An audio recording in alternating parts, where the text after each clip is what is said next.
read you the rule by which the protest has been filed by the Pittsburgh Pirates. It's Rule 6.08B. It says the batter becomes a runner and is entitled to first base without liability to be put out when he is touched by a pitched ball which he is not attempting to hit.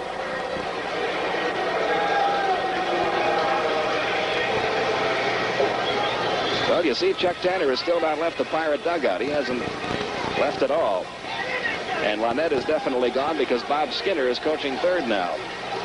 So both Lynette and Tanner are supposed to be out of there, but Tanner is still in that dugout. He's right down in the corner, being shielded by the rest of his players. Top of the 6th inning in another routine ball game as we go to the 6th here, Skip. Did he swing over here? He swung over on radio. It looked like he did, but on the other hand, you couldn't really tell. Well, there's Joe Lynette still in the picture, too. He's way in the left-hand corner of your picture. Well, here's Stennett, and he's against Craig Skoke, who comes on in relief of Nuxie. We'll get a report for you as soon as we can as to the severity of the injury. 1 ball, no strikes, the count to Stennett, who's 0 for 2 and maybe 0 for 3. Yeah, there's room for Barry Bonnell. 1 out. Tell you what it really looked like from the replay, Skip. We looked at it about 4 or 5 times. It was really tough to tell because the ball came right into the white part of the uniform. But the way that ball acted, it almost looked like it might have glanced off Necro's bat and then hit him in the shoulder. In which case, it's foul ball. Foul ball. Well, the interesting part of it to me is, here's Phil Garner, that if the umpires say that he did swing and miss and they awarded him first base, then the Pirates' protest will probably be upheld. But if, in the opinion of the umpires, and they're the only ones that count, he did not swing at the ball, then the Pirates don't have a prayer on their protest because that is a judgment, and you cannot protest or appeal a judgment. It's 3-0 now to Phil Garner. I think there's no question that Roundtree, the plate umpire, said that Necro did not swing. That's why they went to the first base umpire, Dick Tremblay, and then to the third base umpire, Ed Norris. He walks Garner on 4 straight pitches.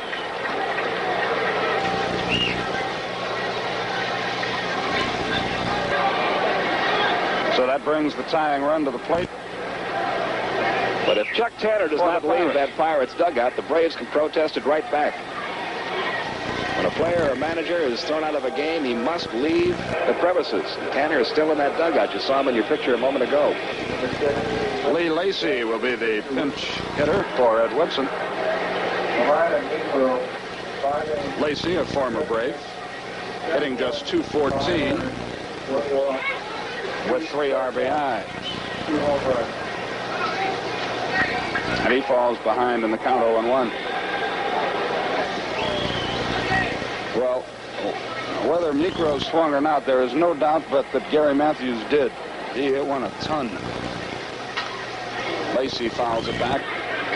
Now they've changed the board, and the count is 1-1. For a minute there, I thought I was doing basketball again. My throat was hurting. There's Tanner still. We see you, Chuck. Ball and a strike to count. Curve did not bite. 2 balls and a strike to count to Lacy. Skoke had been pitching extremely well till we got to Chicago last weekend, and then he had all sorts of trouble. 2 balls and a strike to count. Garner leads at first with 1 out. Skoke delivers high again. It's 3-1 in the top of the order. Due next for the Pirates. 9-7 Atlanta.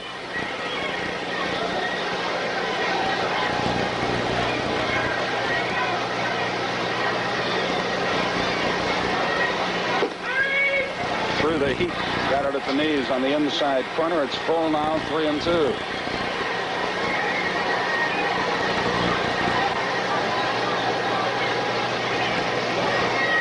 See what Garner does at first. He's going. Lacy popped it foul. Lum won't have a chance. Matthews, by the way, is just Matthews and Robinson are just taking turns beating the brains out of their opponents. Matthews now 4 homers, 8 RBIs, and over 500 against Pittsburgh. Robinson has 5 homers against Atlanta. And we're in May. Again, a 3-2 to Lacy. Ball 4 missed with the fastball. The runner's at second base. Lacy wanders down to first. And we're right back where both teams have been all night long, in trouble. Omar Marino, the batter, 2 out of 3.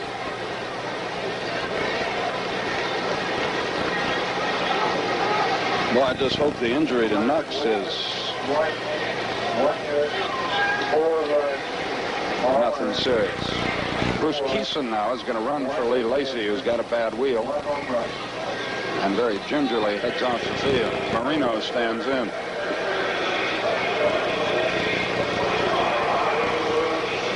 Boy, this has been a wild one. Don't forget to listen to the Highlight Sports Report with Bobby Cox on WGST each Tuesday through Friday, 5:40 in the afternoon. Base hit, Marino. Garner around third. He will score. Keeson holds at second base, and they almost got him there. But I imagine we'll get what's left of the Atlanta bullpen going. Marino is 3 for 4. He's had a fine series. Garner has scored. Keeson stopped at second. It's 9-8.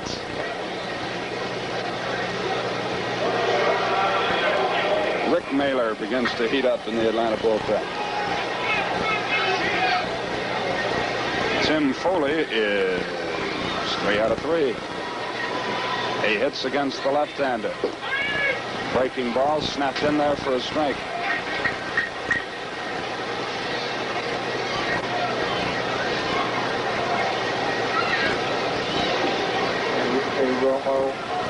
Romo is throwing again in the Pirate bullpen. That's out of play. And again, Skoke gets out in front, 0-2.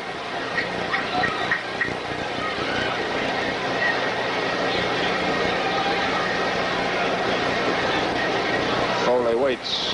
Skoke gets ready to work. The runners lead. 9-8 Atlanta in the 6th.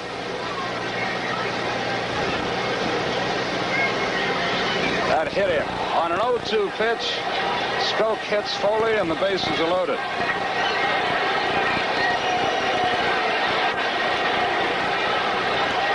There's still only 1 out. 4 in a row have reached against Skoke. And here's perhaps baseball's best player. Foley tries to walk that off, and Tony Barnerone, the Pirate trainer, hustles out to attend to him. This gives Mailer a little more time to get ready.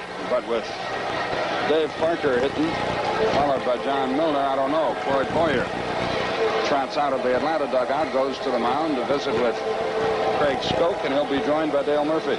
Tonight's attendance, 6,855 paid, 6,855. That's about 1,000 more than the same playing date of last year. So the Braves will go now about 27,000 ahead of last year's attendance.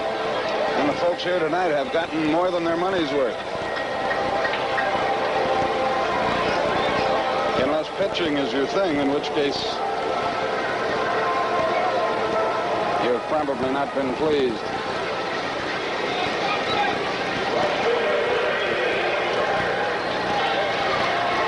Tanner's still tiptoeing around in their dugout. Parker with the bases drunk. 1 out. Did he go? Yes. Third base. Umpire Ed Norris says yes, and it's 0-1. Bob Skinner gives him a little shot.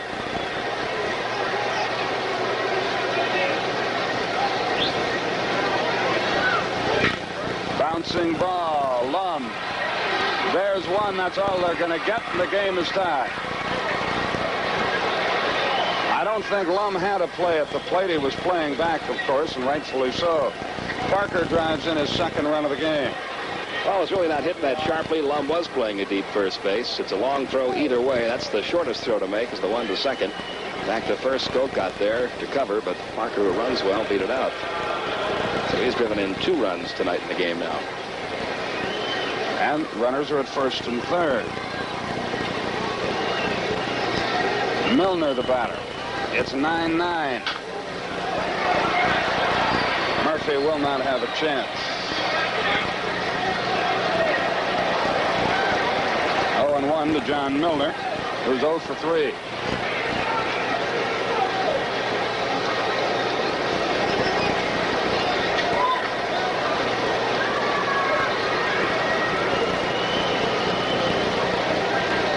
Parker at first, he can fly. Marino, who's even faster at third, 2 out. Good pitch from Skoke that time. It's 0-2. Well, Niekro cannot win it or lose it. Neither can Don Robinson. Neither can Ed Whitson. At the moment, it is going to be...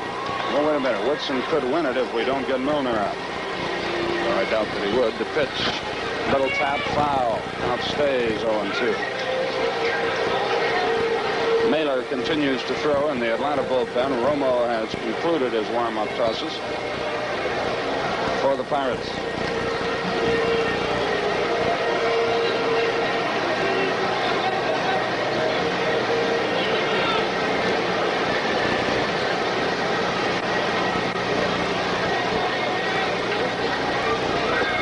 Into the dirt. Murph, a good play. 1-2, the count to Milner.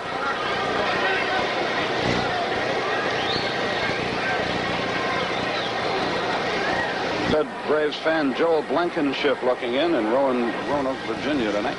Glad to have him with us.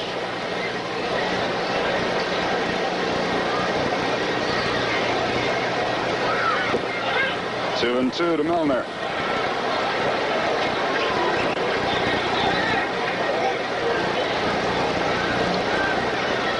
Parker at first, Marino at third.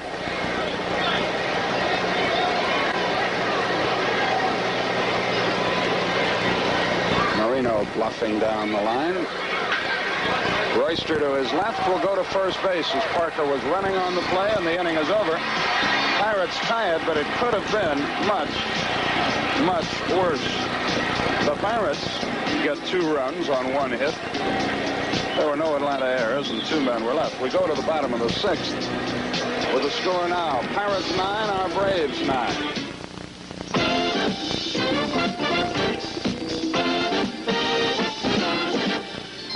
Chris Evert, stoic and solid, as she dominated women's tennis as only one other player ever had. And that player is the one Chrissy is most often compared to. In the 1930s, they called her Little Miss Poker Face. Like Chrissy, stoic and solid. Like Chrissy, a winner. Our Sports Time question: who was the Little Miss Poker Face of tennis?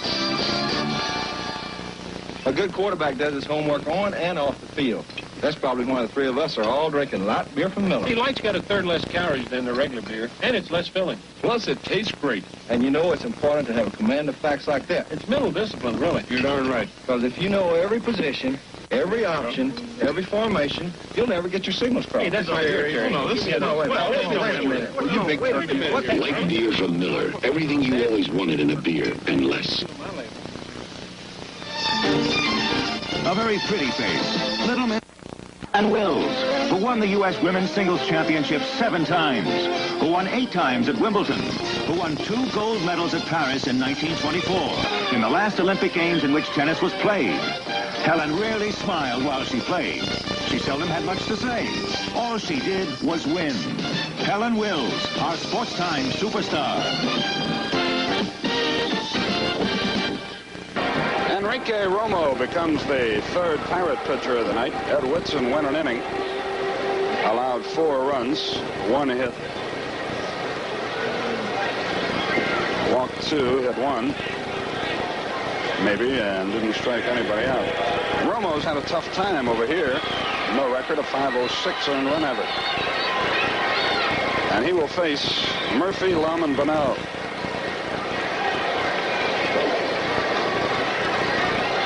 Time to go back to work. If you just joined us, you haven't missed a thing. It's still tied.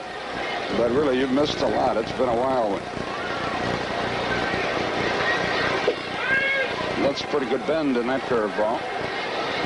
The count 0-1 to Murph, who's 2 for 3 with an RBI.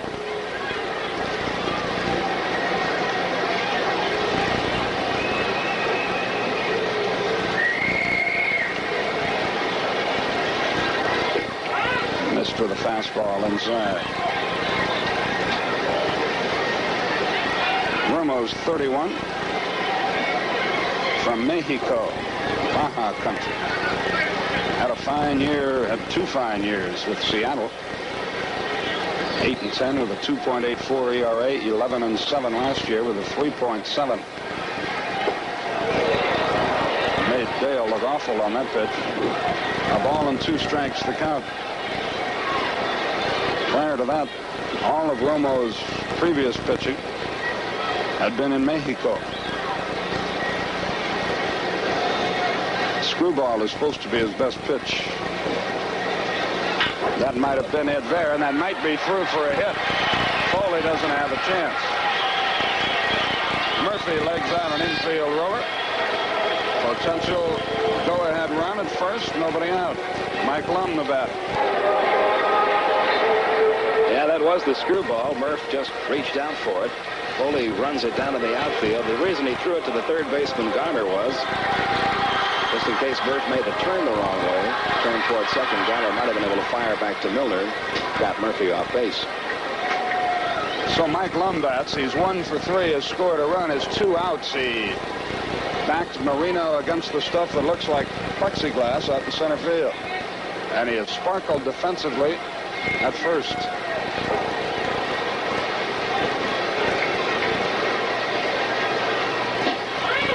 Fastball high and tight.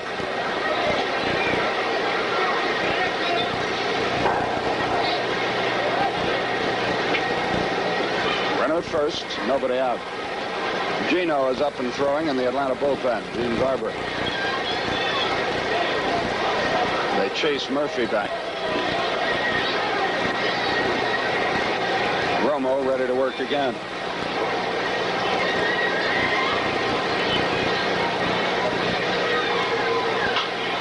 That's out of play. Count evens 1-1.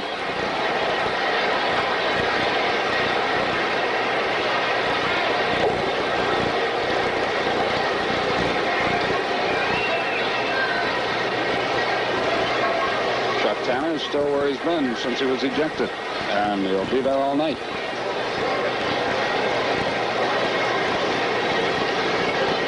A 1-1 the count to Lum. Murphy pretty good lead at first base.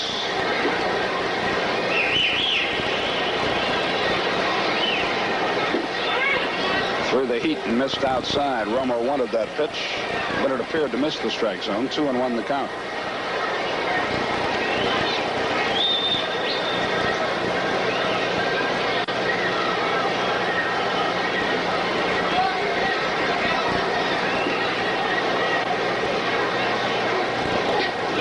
He's got a pretty good move over there, and Bobby Cox felt a balk should be called, and he's out of the Atlanta dugout. I did too. Thought he threw the ball before he stepped. Skip, I'm going to bring up a point here, and I don't know why anybody in the Braves side of the field has not pointed out. Maybe they can't see it from there that Tanner is still there. But there's a rule in the rule book. It's Rule 4.15 that says if a player, manager, or coach fails to obey within a reasonable time the umpire's order for removal of that person from the game may be forfeited to the opposing team. That's the rule they're playing with, not just an ejection here, or a protest, rather. 3-1 the count. Well, I'm sure they can't see Tanner, or something would have been said about it.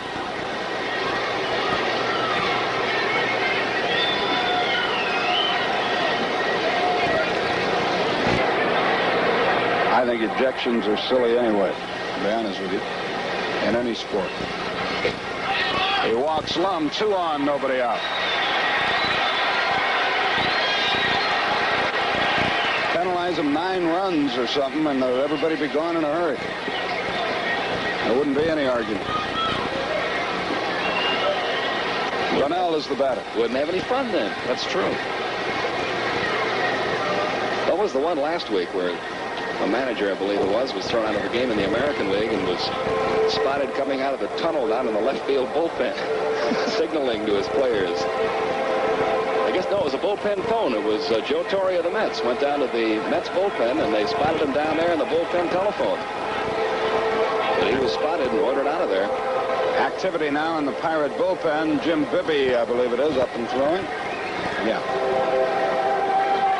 Now the first base umpire, Dick Tremblay, has been over in the area of the Atlanta dugout, and he comes in to talk to Hank Roundtree, and it could well be that one of the eagle eyes in the Atlanta dugout, yep, there they go. Now if we get a shot of the dugout, we can watch Tanner run and hide. Whoop, where'd he go? Where'd he go?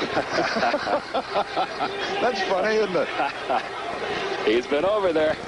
What they ought to have is a fifth umpire that can now tiptoe in through the Pirate clubhouse and come up behind him and say, you're under arrest. He'll be back, I bet you.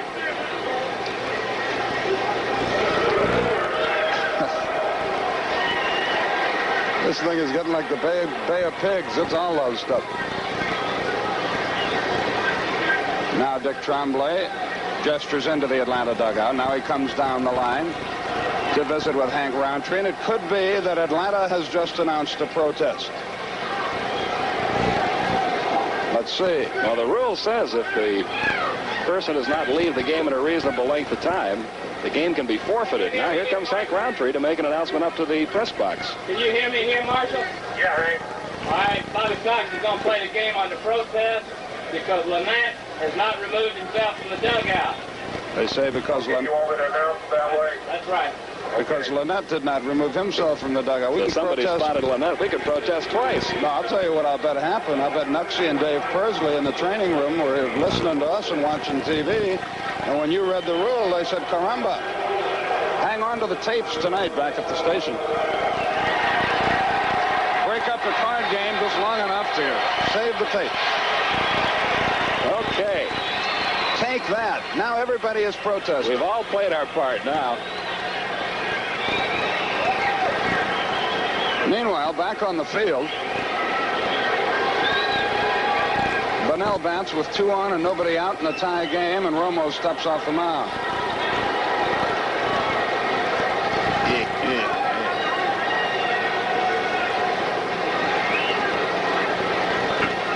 Pop fly. He caught it. Maybe a double play and in. Murphy must have gambled and lost. Or he was still headed toward third. That really hurt. Bunnell pops into a double play. To see it again, Bunnell trying to lay the bunt down, just popped it high in the air. Romo starting to break toward third. That's the area he was supposed to cover. But he recovered and got back toward the first base side to make the catch and threw to Tim Foley. And we've got Romo hurt now. He hurt his right leg. Must have done it on the throw. Must have. Our video is great tonight. It may win us this game. Bibby continues to throw in the bullpen. Romo is on his feet. Must have twisted an ankle the way he's acting. This has been one of the wildest 5.5, well, we're in the bottom of the 6th now, of baseball that I have ever seen anywhere. Now Bibby will come in out of the bullpen.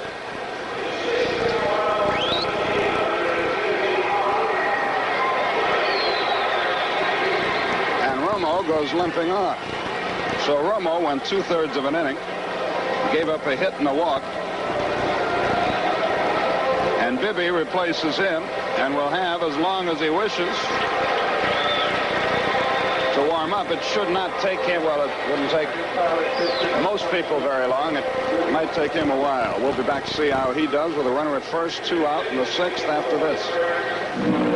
David, I don't know how you guys work in all this smoke and dust. If you think it's bad here, you're bad on the track. Man, my eyes are really burning. There's only one way I know to stop that. 20/20 eye drops to get the irritation out of your eyes quick as a wink. Folks, it's 20/20 eye drops for the man who's got to keep his eye on the road. So, for fast relief, get Soothing 20/20, the only eye drops with a money-back guarantee. The first time the Atlanta Chiefs played Detroit, it was 107 minutes of cardiac soccer. Bach gets a foot on it, shot saved, Delorme! Saturday night, May 12th at the stadium, the Chiefs hope to revenge the 1-0 overtime loss to Detroit. Don't forget, T-shirt night. First 2,500 kids, 17 and under, get free T-shirts. They're gifts from Coca-Cola, WGST News Radio 92, and the Chiefs. First 2,500 adults, 18 and over, free T-shirts from Budweiser, News Radio 92, and the Chiefs. T-shirt night with the Chiefs and the Detroit Express. As Bibby warms up, don't forget the Atlanta Chiefs are home Saturday night against the Detroit Express at 7:35, Al? Right here at Atlanta Fulton County Stadium. And some 5,000 Chiefs T-shirts will be given away Saturday. First 2,500 adults will receive Chiefs Budweiser T-shirts. First 2,500 kids get Chiefs Coca-Cola T-shirts at Saturday's game. Gates open at 5:30. For more information, call the Chiefs office at 577-KICK. And Bibby completes his warm-up tosses. You can't beat fun at Atlanta Fulton County Stadium. What if you get a save, Van Weir? And I wonder how they're going to put that in the stats. Only my brilliant play-by-play allowed you time to look that up. Well, help hit one out of here. Let's have some fun.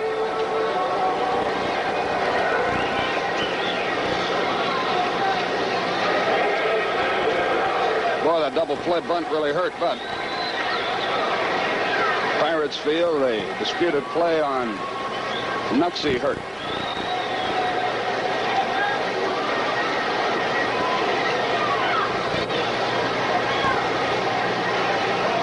Hubbard stands in. Bibby comes set. Breaking ball outside.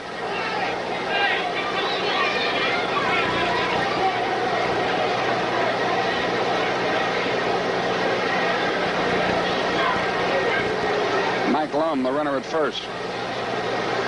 Boy, this has really been some fun tonight. The 1-0 pitch. Look out under his chin. 2-0. Bibby picked off Murphy last night. Just about got Hubbard. Darrell Cheney would be next.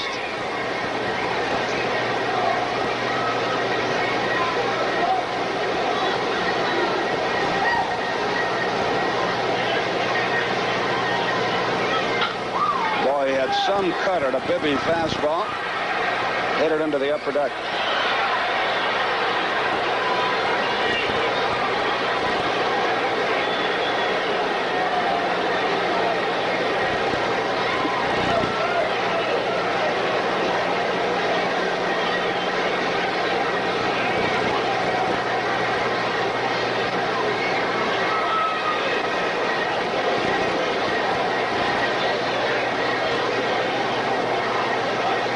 Runner goes. And might as well keep going, unless Foley glasses fog up. They don't, and the inning is over. So Bibby gets Hubbard. That takes care of the bottom of the sixth. One hit, no runs, no errors, one left. What does the seventh hold? It's 9-9, Pirates Braves. Eastern Airlines, Flight 19. Last year, over 100,000 passengers on all airlines found a ticket was no guarantee of a seat. Airlines overbook because passengers with reservations don't always show up. Eastern's found a better way to help offset no-shows, the conditional reservation. You know in advance your flight is booked and you might not get on, but you fly free later if you don't. Eastern's performance in honoring reservations is much better than any competitors. At Eastern, we have to earn our wings every day. Checking your tires, Jill? Yep. Make sure to check your spare tire, too. I will, Nick. You know, a lot of people don't. I know. Like I always say, what good is a spare tire without air? I agree. It should always be ready to roll in case you need it. Makes sense. I got a great way to remember that, too. You do? Sure. Every time you check your air, open your trunk and check your spare. That's very good, Nick. He wrote it himself. Would you believe it? I believe it. Go with the spirit of 76. For days you fought the mountain for a 90-ton slab of granite. And now you hold your breath while you bring it out until it swings free and clear. Now comes Miller time. time to head for the best tasting beer you can find, Miller High Life. When it's time to relax, one beer stands clear, Miller Beer. Well, we go to the 7th. Gene Garber becomes the 3rd Atlanta pitcher of the night. The pitching line on Skoke, 1 inning pitched, allowed a hit, 2 runs, walked 2, did not strike out anyone. Enrique Romo pitched 2/3 of an inning, allowed a hit, a walk, no runs, struck out no one. He has a sprained right ankle, as we guessed. And Gene Garber is the 3rd Atlanta pitcher of the night, and he faces Bill Robinson, who will be in tears when these two teams part company after tonight. Garber, after the game 2 nights ago here, worked about a half hour on his change of pace with Bruce Benedict in the Atlanta bullpen. Fastball outside, 1 ball, no strikes. Gino will be the first to tell you that he's pitching not as well as he feels he should. There was the change, and it's 1-1. Gino 1-4 with a 5.32. Missed outside, 2-1. In fact, Garber, on the way back from Chicago Sunday, was looking people up to tell them how bad he was going. And you admire that in an athlete. There it is again, and it's 2-2. Somebody tried to commiserate with him about Charlie Spikes not breaking for the ball that fell for a triple. He said, what's the difference the way I'm pitching? I'd have lost it anyway.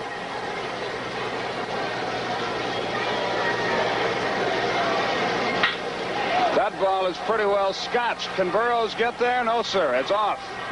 And Robinson pulls up at second. So the potential go-ahead run is at second with nobody out. And to this point, Gino's fate is not any better. The preliminary word on Phil Niekro is, in all probability, a bruised right shoulder. But there will be, in all probability, precautionary X-rays taken. It has been an up-and-down day for Phil Niekro. The Bill Lucas funeral, a downer, of course, for all of us. The $20,000 check from Ted Turner, certainly an upper.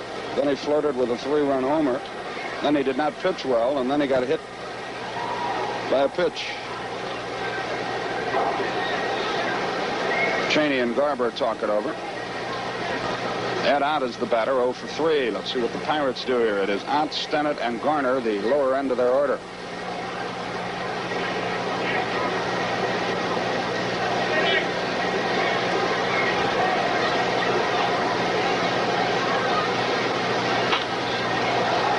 As often as Bill Robinson has seen Gene Garber, and at one time I believe they were teammates, when Garber started that delivery off the stretch, Robinson very nearly dove back into second base. You just can't get used to having a pitcher looking at you when he's delivering to the plate and you're standing on second.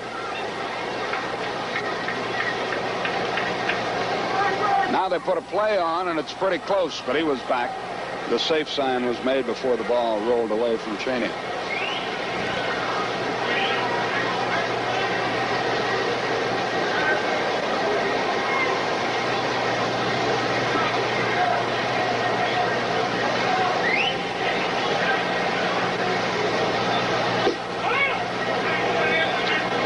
The count. It's now Bibby against Garber. They are the pitchers of record.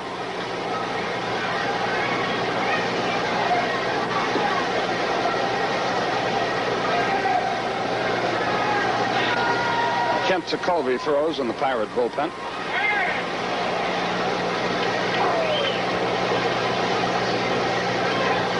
Now Ott digs back in.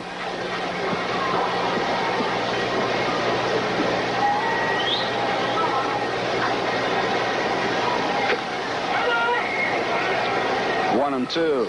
Gino would like the strikeout here. Ott wants to pull the ball on the ground to the right side. If he doesn't get it through, at least move Robinson to third with less than 2 out.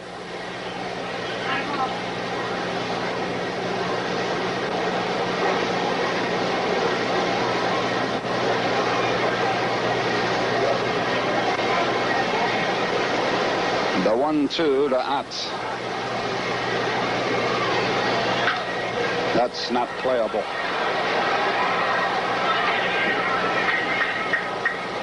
Whatever happened to Chuck Tanner? Joe Lynette.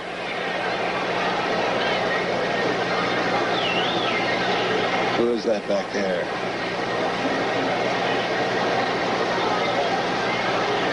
No, don't think so. No. We better be quiet then. Probably watching now in the Pirate Clubhouse. But we're, as you can tell, folks, very impartial. All Pete did was read the rule. The 1-2 pitch.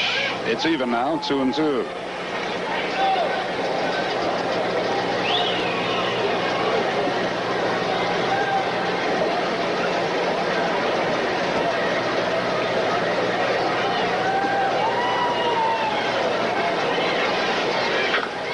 He did his job. Hubbard recovered quickly. The runner is at third with one out.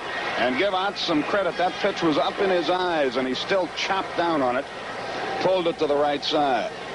Yeah, definitely not in the strike zone. A little bit on the outside portion of the plate. Hubbard just a little trouble with it, but it bounced right in front of him. He recovered and throws out Lum.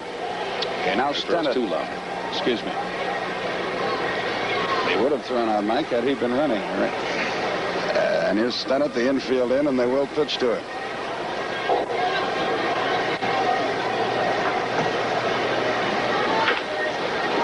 The run will not score. Stennett's got an offer for the night. And here is Phil Garner. Tekulve is in the bullpen. First base is open. So now a decision will be made by the Braves. Do they want to pitch to Garner or Bibby, or face the risk and probability of a pinch hitter for Bibby? It appears they'll pitch to Garner, but we'll wait to see. Time called. Bill Robinson doing some excavating work down the third baseline. They've got Willie Stargell on their bench. And with that in mind, the Braves pitch to Garner. Nothing against him, but the change, and Garner was way out in front.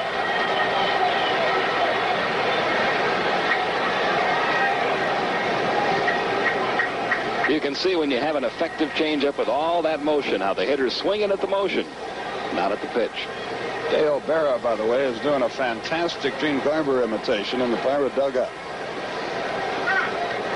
Wheeling around, almost broke an ankle down there.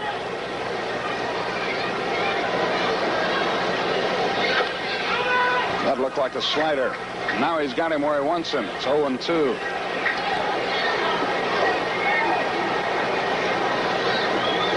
Two out, a runner at third. The runner, Bill Robinson, who has had a career in this game. 3 out of 3, 2 homers and a double.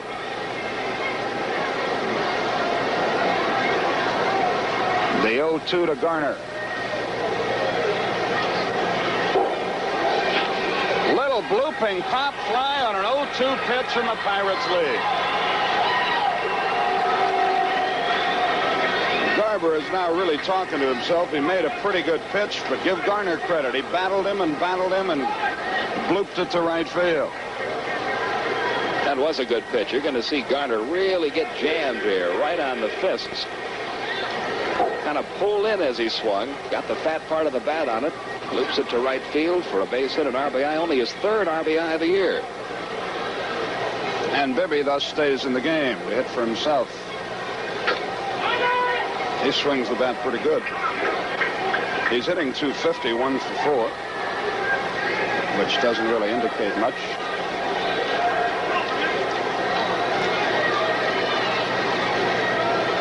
It's hit 1 major league homer. The slider from Garber, and it's 0-2. Well, we've been behind several times in this game, so have the Pirates. Well, we've been hurt with some 0-2 pitches tonight. That one from Garner. Scope hit a batter on an 0-2 count. Look out, high and tight, it's 1-2. In the Atlanta half of the inning, Cheney, Garber, and Royster scheduled to hit.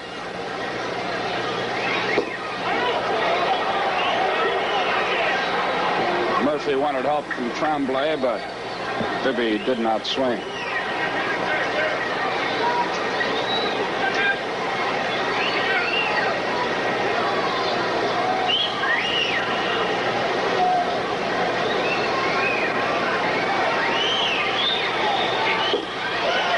Is over, but the Pirates bounce back on top.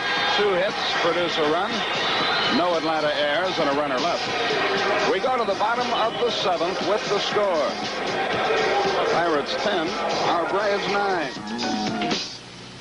Lately, inflation's been taking its toll on our budget. But we still need to plan for the future. That's why we talked to Life of Georgia. They showed us a way to stay within our budget and still protect the things we've worked for, the ones we love. For us, it's a $50,000 5-year renewable term life insurance policy for just $15 a month. They call it the inflation fighter. We call it security we can afford. There's a Life of Georgia agent near you. Call him. You asked for the 4-wheel drive know-how of a Toyota Land Cruiser. But you want more than performance. You want it to look fantastic. The new Toyota 4-wheel drive truck and fun? The fun of 4-wheeling almost anywhere in style. Count on it, because it's a son of a Land Cruiser. When you got it, you got it. Toyota! Bring the family down to the stadium this Saturday night at 7:30. And join in the fun when the Detroit Express takes on our Atlanta Chiefs. You're watching WTCG Channel 17, Atlanta. It will be Cheney, Garber, and Royster for Atlanta here in the bottom of the 7th inning, and immediately following our baseball program. Baseball programming tonight, you'll see episode 2 of Fall of the Eagles, a documentary look at Europe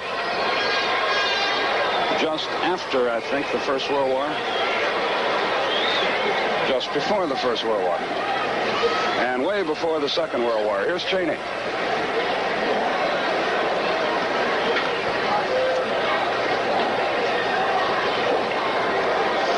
So when all the monarchies went south in Europe, that's when the fall of the Eagles was. 0-1 to Cheney, Braves down by a run.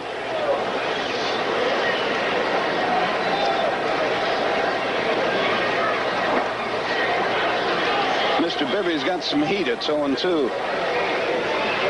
Well, it's early yet. Braves only down by 1. We're only in the 7th.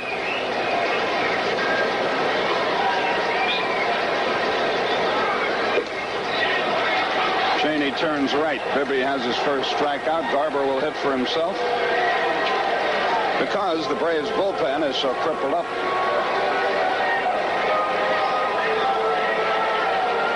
There aren't that many able bodies out there.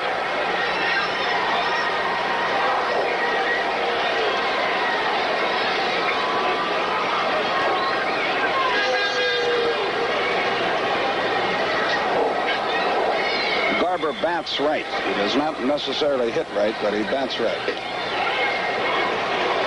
1 ball, no strikes. Bibby wanted that pitch. I'll tell you what, these 4 umpires will not go dancing after this thing. They have had a busy night.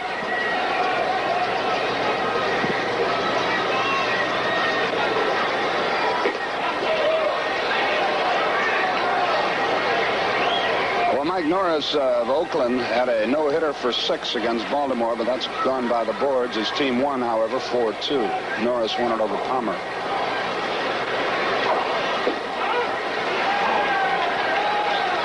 Arbidorn is 3-0 on Garber. The Angels and Red Sox 4-4 in the 6th. Yankees beat Seattle tonight, shut them out behind Ed Figueroa. White Sox lead Detroit 4-3 in the 6th. There's ball 4 to Gene Garber.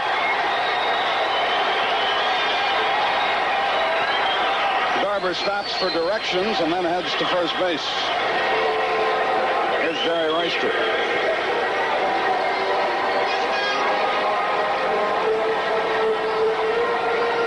In the fourth, Cleveland leads Milwaukee tonight, 7-3. Mike Caldwell getting knocked around. Rick Waits of Atlanta pitching that game for the Indians. Toronto and Milwaukee was rained out. In the fourth, the Cardinals lead Houston 4-3. Garber leads away.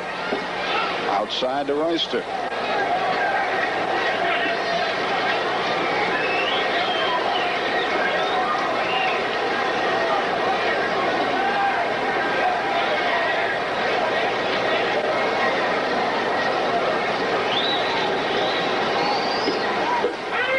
It's 1-1 to Royster. Gary Matthews will be next. Seems like about a week ago he had a grand slammer, but it was in the fifth. We're now in the seventh. We've had so much going on here. You could have packed 9 games into this one.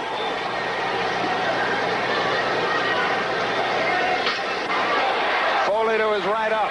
There is... They call him safe. They call him up. Stennett left the bag too early. Now another big argument with the second base umpire, Lewis Anderson. And somebody has been thrown out of the game. Probably Foley or Stennett. And I'll tell you what, he made a good call that is almost never made by Major League umpires. Watch. We'll see it again. The ball hit by Royster to the shortstop, Foley. He comes up with it, gets the throw to second. Not really too much on the throw. He was never on the bag. He took the throw behind the bag and made the throw from behind the bag. Garber slid into him in that direction to make sure he couldn't get to the bag.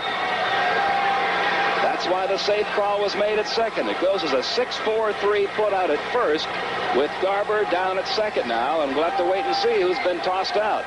Dale Berra loosening up for Pittsburgh, but that could still mean either Foley or Stennett, because Garner could move to second and Berra play third, or Berra could also play short. Looks like Rennie Stennett's the guy that's leaving.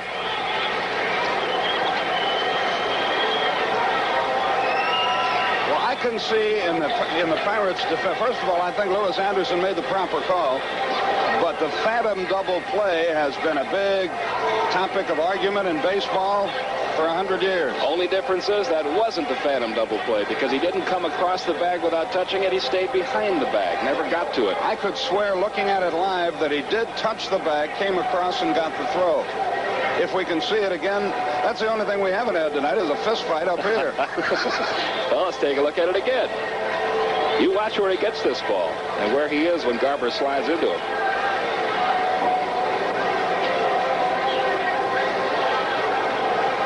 You're right, he is behind it. You can get the ball on the other side of the bag, kind of hop over the bag and get away with that, but I don't think you can take that throw behind the bag and get that call. Meanwhile, back on the ranch,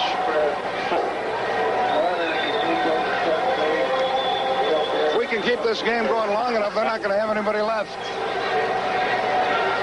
Where's Jim Bibby going? Tovey is being brought in here, too. They're going to make a flip-flop in the lineup. Flip-flop the batting order, I guess. So Bibby is out of the game saying, what did I do wrong? Well, I guess the only thing he did wrong was walk the pitcher. And Tovey will come in to face Gary Matthews. Harvey Haddix is out on the mound now. First time we've seen Harvey all year. He was a great pitcher with St. Louis and with Milwaukee, in fact, for a few years. Here comes Kent Tovey.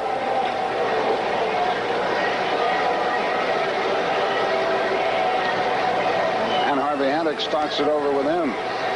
Bob Skinner was out for a while. Garner has moved to second. Ferris at third. Marino's in right field saying to Parker, "Que pasa?" Every time I look up, we got a new guy play. Do we want a commercial break? I don't know what we're hearing now. It's Berra will bat ninth in the order. Berra's in place of Stennett. He was. I think we're picking up Hank Roundtree now. I don't know if you're getting That on the air, and now we've got a slight technical problem with the headsets up here. But at any rate, the only thing I'm frankly really sure of is that Ticovey's going to pitch to Matthews. Stennett has been ejected. They can now play a little Captain Gin in the Pirate clubhouse. They got 3 guys back there.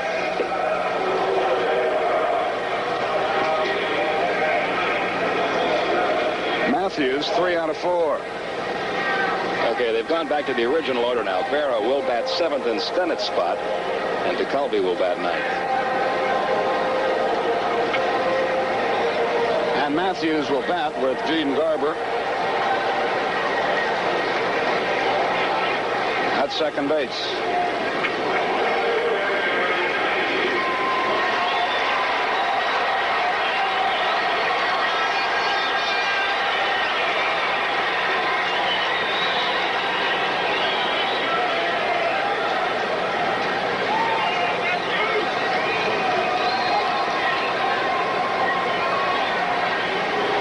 Leads away.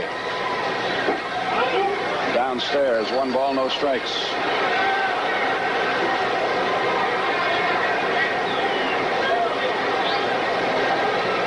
Bibby pitched very well. He deserved a better fate, I think.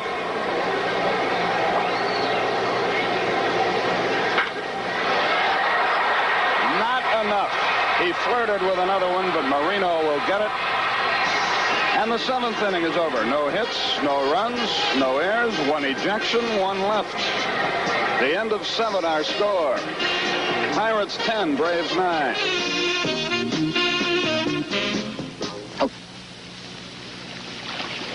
This man is an Olympic athlete. Mr. Jam Handy, America's oldest living medalist. He won his medal in 1904. Today, young American women are beating his 1904 finishing time by the length of a pool. And they're training now for the 1980 Olympic Games in Moscow. But as good as our athletes are, we need help to keep up with those girls from Eastern Europe. And believe me, that isn't easy. For instance, we need world-class competition on a regular basis if we're going to stay sharp.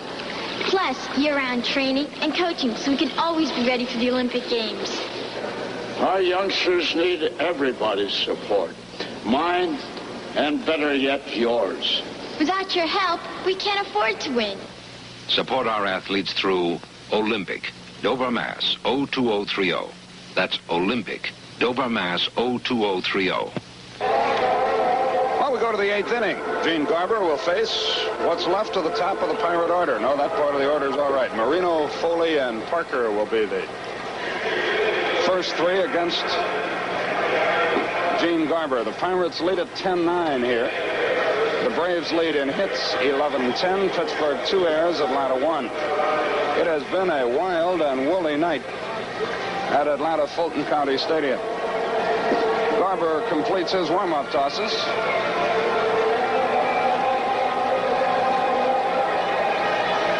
And Omar Marino marches toward the batter's box.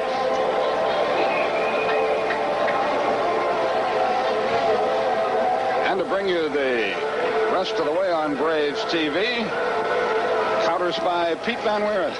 Thank you, Skip. Top of the order for Pittsburgh. Omar Marino leads it off. He's had a good night. He's 3 for 4. 2 singles and a double. He has scored 2 runs, driven in 1. Also bounced out to first.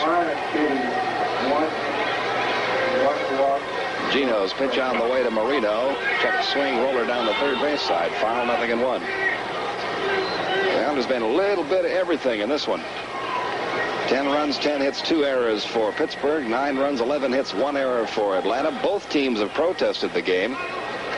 Pirates over the call made on Phil Niekro back in the 5th inning when he was hit by a pitch. And the Braves when Pirates manager Chuck Tanner and coach Joe Lynette failed to leave the dugout after being ejected from the game.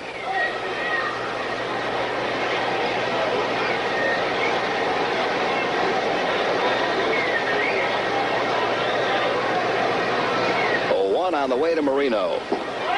Changeup missed low and inside. Count even 1-1.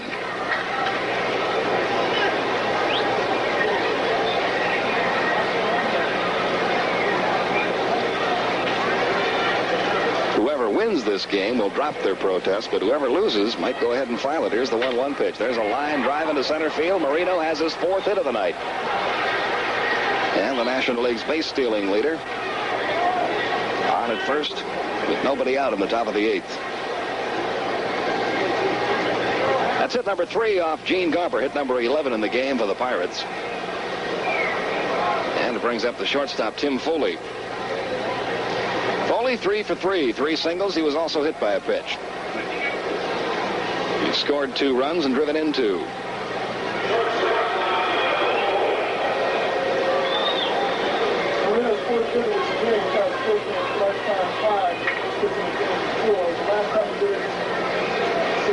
Marino at first has not stolen a base tonight, but he has 14 on the season in 20 tries.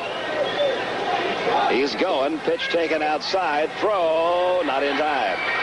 In there safely with his 15th stolen base of the year, Omar Marino.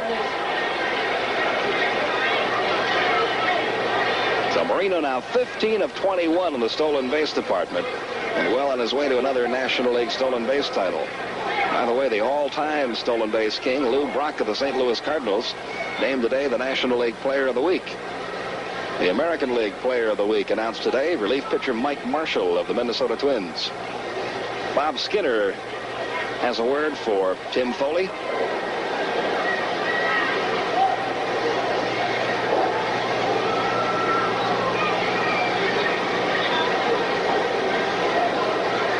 Here's the 0-1 delivery. Bunted back toward the mound. Garber will field, look toward third, has no play there, goes to Lum at first in time. So Foley moves the runner to third with a 1-3 sacrifice. And it'll bring up the right fielder, Dave Parker, who's 0 for 4. He's grounded to short, fly to left, fly to center, hit into a 3-6 force play. On those 2 ground balls he hit, the one to short in the first inning and the one to first in the 6th, he drove in runs, so he's driven in 2 tonight. Now has 10 runs driven in for the year. Infield will play it in tight for the Braves. Top of the 8th inning, Pittsburgh with a 10-9 lead. Philadelphia at San Diego is underway. Phillies 1, Padres nothing after 1.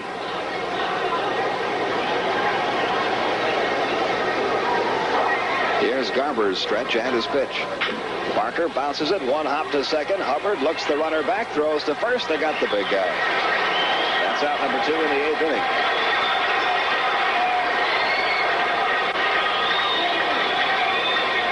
First baseman John Milner. The infield can go back to normal depth. Milner 0 for 4. He is struck out, fly to right, line to second, and grounded to third.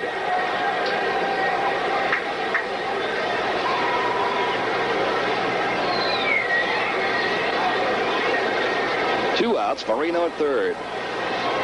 Garber's pitch. Milner taps it foul. Count 0-1. No game tomorrow night. Braves will have the day and night off. But then on Friday we'll be in St. Louis, first of a 3-game set against the Cardinals.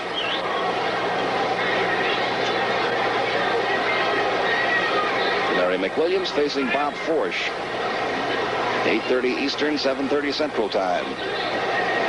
Here on the Superstation. Here's the stretch in the 0-1 pitch. Swing and a miss, and the count 0-2 now on Milner.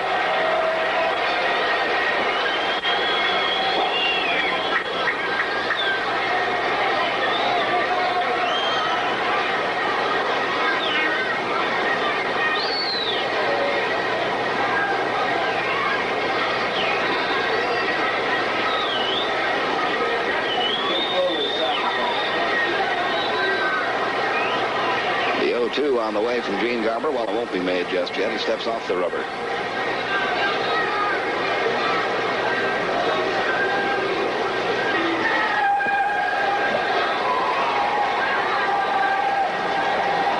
New set of signs given by Murphy. Here's the 0-2. This is low. The change up, the count 1-2.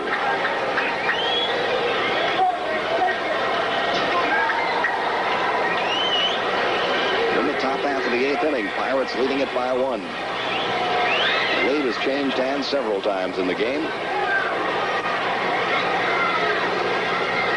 Here's the 1-2 pitch. High and tight, the count even, 2-2.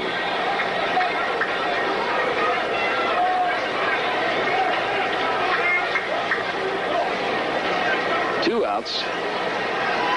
Marino at third.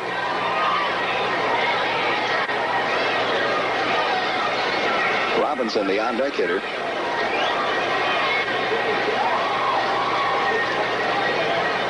Here's the 2-2 pitch to Milner. Hit sharply towards second. Nice play by Hubbard. That ball was hit hard. He throws out Milner, and that's it for Pittsburgh in the 8th. No runs, 1 hit. They leave 1. We've played 7.5 with our score. Pittsburgh 10, Atlanta 9. If you're like the rest of us, you've probably said to yourself, I'm capable of being more, of doing more. Well, now you can find out for yourself. At Control Data Institute, we train men and women in the computer field. Ask about the placement record of our graduates in the computer industry. And train day or evening. Get the details in this booklet. Call day or night, 346-0881.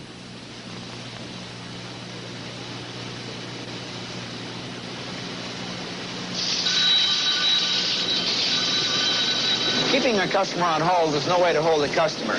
So at Eastern, we're using computers to help us to get to your call faster. One new system even makes it possible for a call in New York to be answered in Chicago, Miami, anywhere an agent's available. An industry first.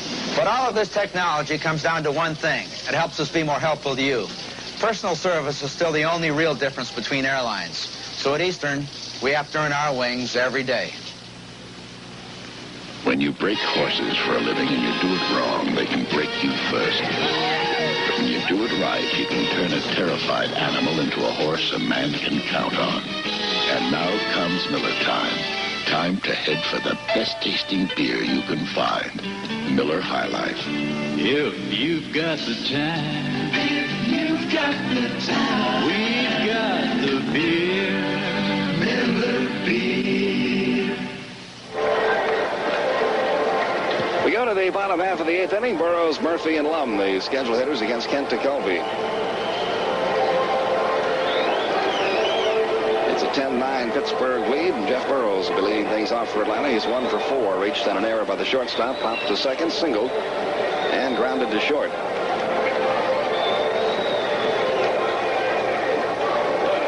After 3 quarters, San Antonio leads Washington 89-84 in NBA playoff action. It's game 3 of their series taking place in San Antonio.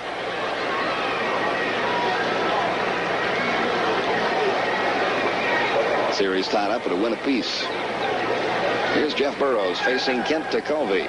What a workhorse he's been for the Pirates. There's a strike in the outside corner.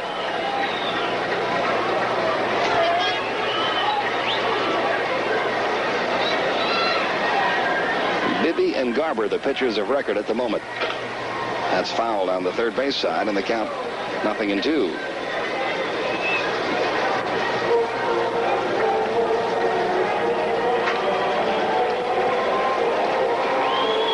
Pirates led at one time 3-0. Braves then battled back to get a 4-3 lead. Pirates tied it at 4-4. Braves went ahead 5-4. Pirates made it 7-5. Braves made it 9-7. Pirates tied it in the 6th, went ahead by 1 in the 7th. We're in the bottom of the 8th. Pittsburgh 10, Atlanta 9. Our score, the pitch. Line foul down the right field side. Count still 0-2 on Jeff Burroughs. Mickey Mailer throwing now in the Atlanta bullpen.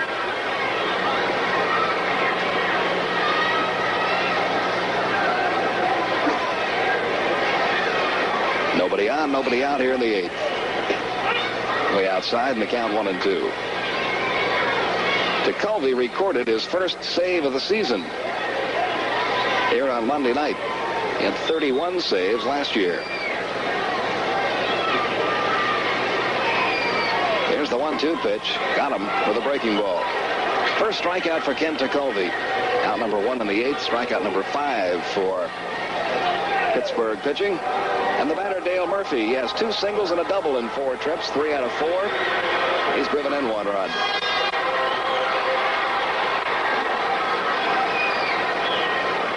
Murph came into the game hitting .330. By going 3 for 4, he's up that average to .347.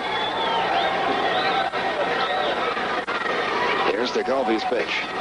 Strike 1 swinging, 0-1.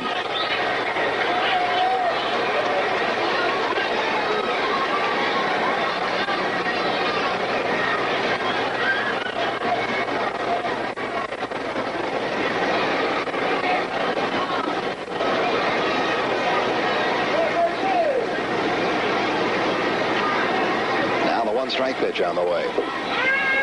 Called a strike. Murph didn't think so. The count 0-2. He thought the pitch was a little low.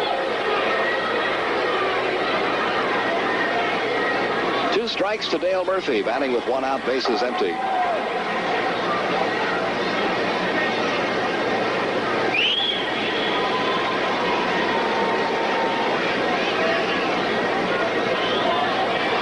DeCovey shakes off a couple of signs. Now he's ready. And the 0-2 pitch on the way. Outside 1-2. You might recall a game last year in Pittsburgh when Kent DeCovey was on the mound. The bases were loaded and Dale Murphy was at the plate. Murphy hit a grand slam and the Braves won the only game they won all last season in Pittsburgh.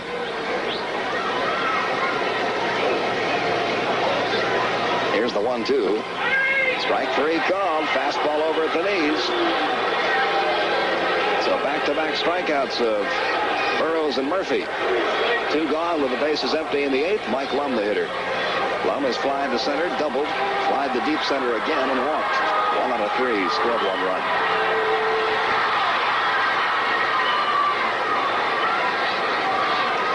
The chattering you're seeing Lum doing, I think, is directed at Hank Roundtree. It looked like he was talking about that first pitch especially. That was thrown to Dale Murphy.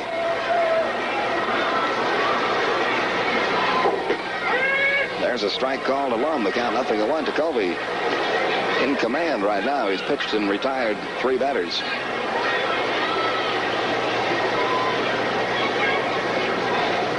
Now the 0-1. Outside with the fastball, 1-1.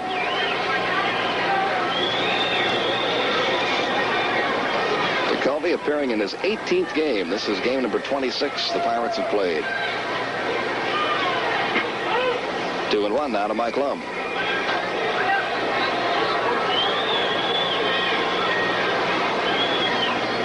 Cardinals in Houston now tied up 4-4 after 6 in Houston. Phillies lead the Padres 1-0 after 2 in San Diego. Bouncing ball right side. Garner to Milner. That's all for the Braves in the 8th, a 1-2-3 inning. That's the first time tonight the Braves have gone down 1-2-3. Nothing across in inning number 8 at the end of 8. Pittsburgh 10, Atlanta 9.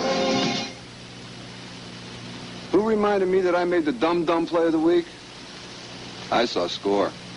How did I find out my club knows I'm putting on weight in all season? I saw Score. Score begins where the sports section ends. It's the new weekly sports magazine with facts, gossip, pull-out TV section, features, stats, betting know-how, last week's action, next week's preview, and everything else America's 90 million crazy sports fans can't get anywhere else. I'm as interested in Tug's ERA as the other ERA. So you've got to believe I saw Score. Here comes the news. Here come the olds. Cutlass watching is getting better and better. The practical Cutlass Supreme. The sporty Grand Touring Cutlass Calais. And for the nicest of luxury touches, Cutlass Supreme Brome. Brome, Calais, Supreme. 3 reasons why Cutlass is America's best-selling midsize. There's a lot of news in Olds today at your Southern Gentleman of Olds, your Atlanta area Olds dealer. Informative, quality, primetime programming. That's what the Superstation is all about. On Thursdays, we present The Commanders. Interviews, personal recollections, and true stories of the greatest military giants of this century.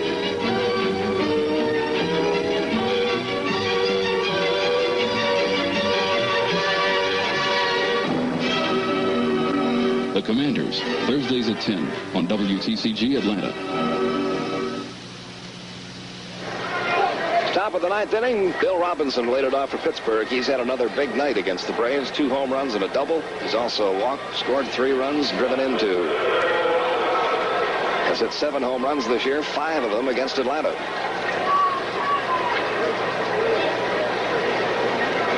Facing Gene Garber, who works his 3rd inning. A little bit low, ball 1.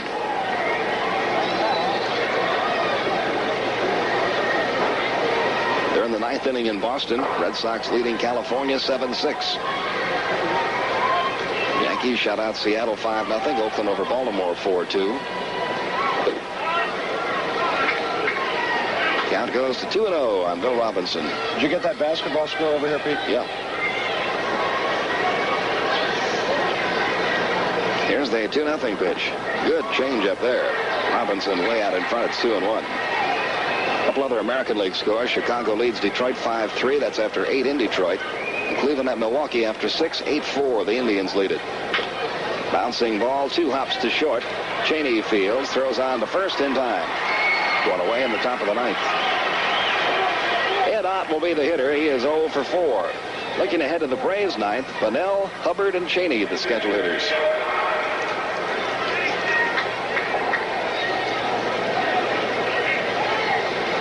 Runs, 11 hits for Pittsburgh, 9 runs, 11 hits for Atlanta. We're in the top half of the 9th inning.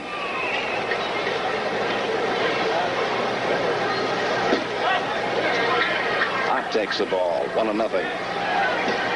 He is fouled out to the right fielder Matthews, bounced to the pitcher, popped to third, and grounded to second.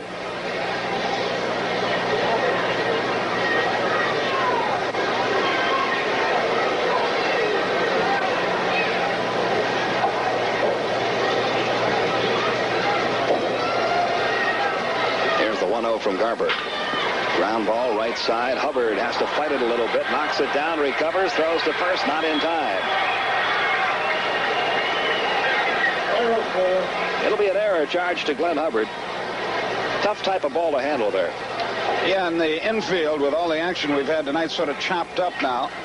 The ball came up on him more than he expected. Played it off his chest. Ott for a catcher really moves well. And he obviously beat the ramp at first. Error number 2 of the night for Atlanta.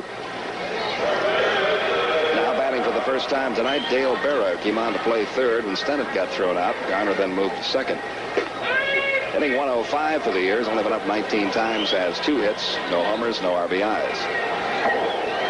0-1 the count on Berra. 1 out. Off the runner at first.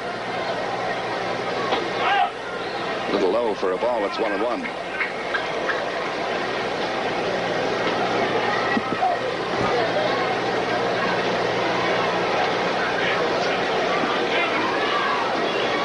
Does a little maintenance work out in the front portion of the mound. The Braves have now committed 36 errors this year. The Pirates 33. Here's the 1-1. 1-2 the count. Maybe the top 2 in baseball in that particular department. If not, they're amongst them. Yeah, that's far too many errors for both clubs. Better than an error per game. Throw goes to first. Not back easily.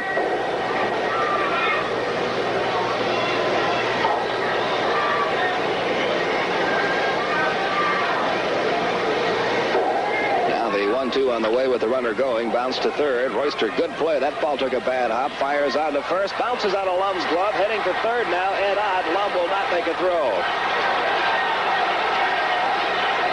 Royster made a good play to come up with that ball as it, too, took a bad hop just as it got to him. His throw to first, a one-hopper, and Lum couldn't handle it. You see it again here. There's the funny hop for Royster. There's the third bounce, just a fraction of an inch too far away from Mike. He had it in the glove when it bounced away. Runners wind up on the corner. The error will be on the throw by Royster. Error number 3 of the night for Atlanta. Runners first and third, and here's Phil Garner. He's 1 for 3 officially. He's scored a run and driven in 1. That's the difference in the game, that particular run.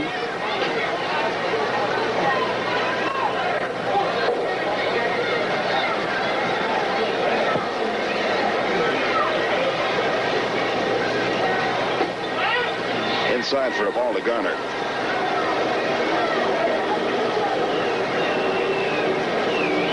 Infield, a double play depth for Atlanta.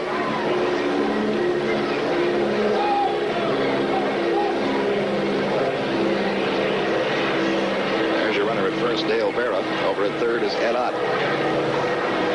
There's 1 out. And a 1-0 pitch coming to Garner. He takes a strike in the inside corner, 1-1.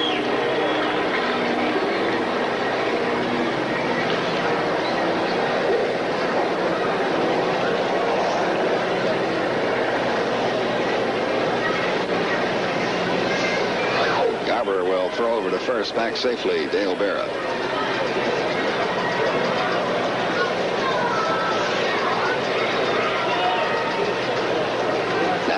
stretch by Garber. And he steps off the rubber again. I guess the only thing we can be absolutely sure of at this point is that one of these two teams will withdraw their protest when this game ends. Here's the 1-1. That one gets, did it hit him? Yes, it did. Well, that's going to load the bases. Bring up pitcher Kent Tekulve. And you see it again here. Fastball riding in. Grazed his shoulder, which is good that it didn't inflict any serious injury. But Garner's a tough customer.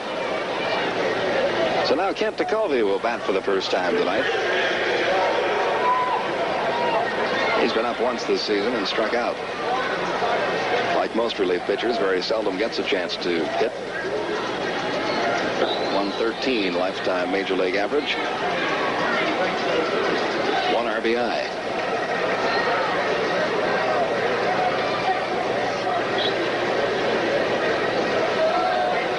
Infield will stay at double play depth. They'd like to turn one here and get out of this with no runs on the board.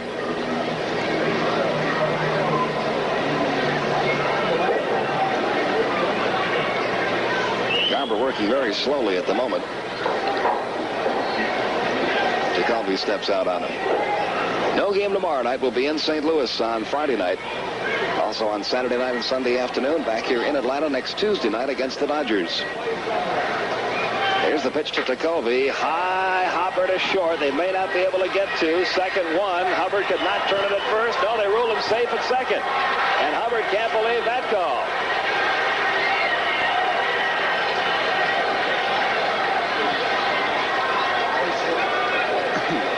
They're going to score at a hit here. Let's watch the play at second. Cheney in a desperate attempt to maybe get two. I can't argue with that call at all. So Garner beats the rap at second. It'll be a base hit for Tekulve, and he's got his second career RBI. And it's 11-9 Pittsburgh. That's a big run. And it keeps the inning going with the bases loaded and still only one out. Mickey Mailer. That's Ricky Mailer. Mickey was up a little bit earlier in the last inning.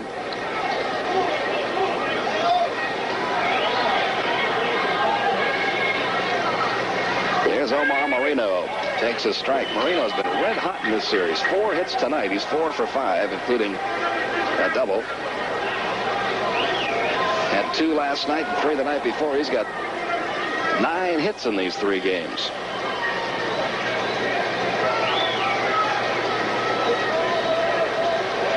Now the 1-strike delivery. Strike 2 swinging, nothing in 2. Poor Garber in this inning. All he's thrown is ground balls, and nothing good's happening for him. Tekulve at first, Garner second, Barrett third. 1 out. Nothing in 2 on Marino. Infield in tight for Atlanta.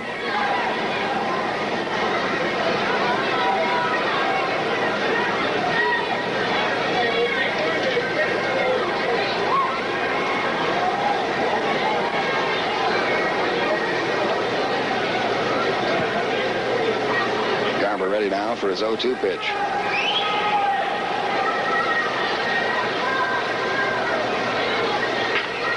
Check swing, roller toward first. Lum will come to the plate. There's the out at the plate.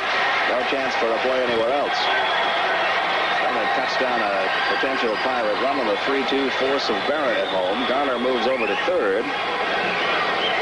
Down to second goes Tekulve. Marino on at first on the force play. You see the check swing by Marino. Lum never hesitated, had only 1 play to try to make, and made it very nicely. So 2 gone now, the bases full. Tim Foley will be up. He's 3 out of 3. 3 singles. He was hit by a pitch and had a sacrifice bunt. He scored 2 runs, driven in 2. Since joining the Pirates, Foley hitting .351. Makes a strike on the outside corner. 11-9, Pirates leading it. We're in the top half of the 9th inning. Garber trying to get out of this with no further damage. The runs are all unearned. in this inning. 0-2 the count.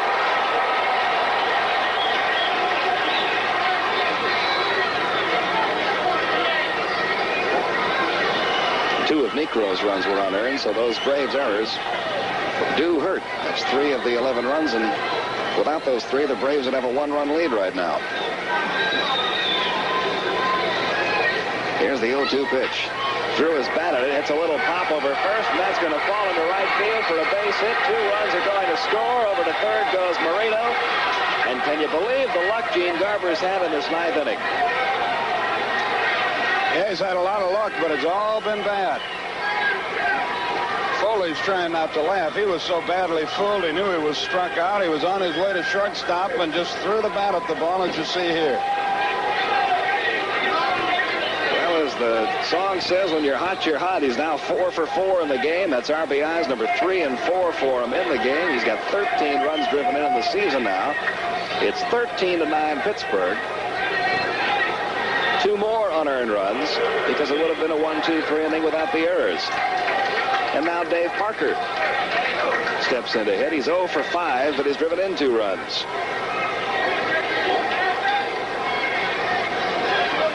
$19 unearned runs against Atlanta this year. Parker has grounded out twice, hit into a forced play, and flied out twice. He's flirted with home runs here for the last 2 nights. 2 to left field, 1 to center. They've all been caught. First pitch almost hit Parker. Takes a couple of menacing steps toward the mound, then returns. Count 1 ball, no strikes.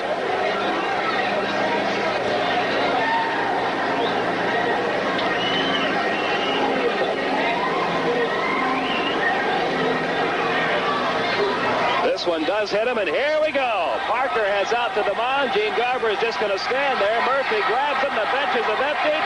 You can see this coming all night. I don't think much is going to happen here. Gino's so frustrated out there, I don't think he was trying to hit Parker.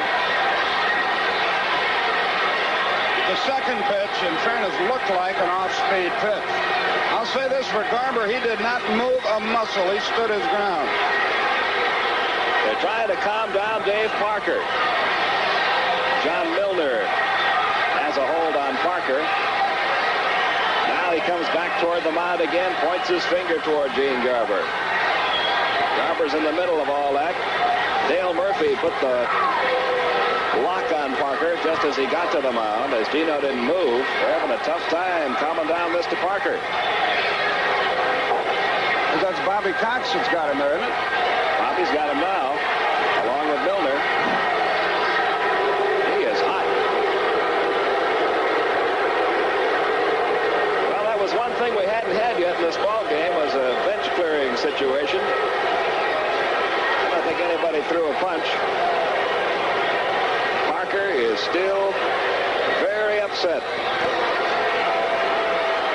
Well, I don't blame Parker the first, in a way, because the first pitch almost hit him. The second pitch did.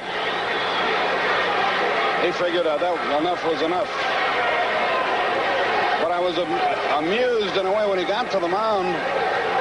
I guess he couldn't believe Garber was just standing there looking at him saying, okay, what's next? That may be the best way to treat a situation like that. If Garber had squared, we would have had a real Donnybrook going now. I'll tell you what, if Parker had headed toward me, my pudgy body would have been up by the matrix board by the time he got there, somehow. Now Skinner and Monchak are out there arguing. They would like a warning to be given. I wonder if we could... Garber. I thought the pitch was an off-speed pitch, but I really don't know.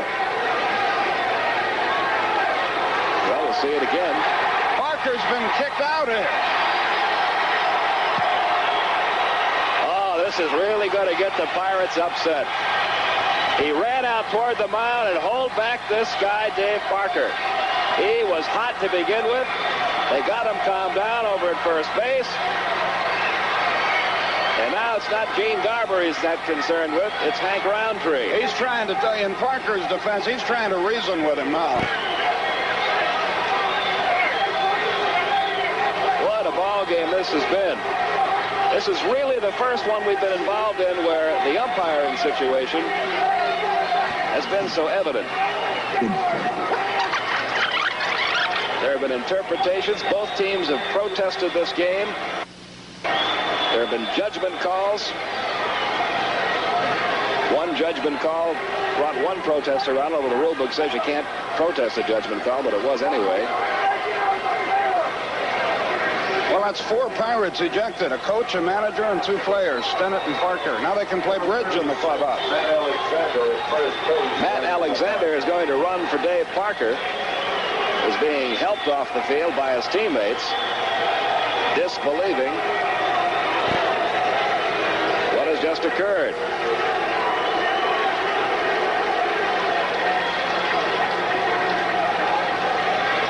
Well, the way it looks, it's not going to matter, but were I Parker, I too would be upset. He did not throw up. He did run to the mound. One pitch zipped right by him. The next one hit him. I assume that's why he was kicked out. Well, he's the instigator of the non-fight. Yeah. You can't really call it a fight or a Donnybrook because I don't think anybody threw a punch. Ed Ott was pretty hot out there too, but he was held back. Well, the bases are loaded. Here's John Milner. 0-1. Milner is 0 for 5 in the game. 13-9 Pirates. It's been a Lulu. Started about 3.5 hours ago. 0-1 coming. Hit high and deep to right field. Folks, it's going to be a 17-9 ball game.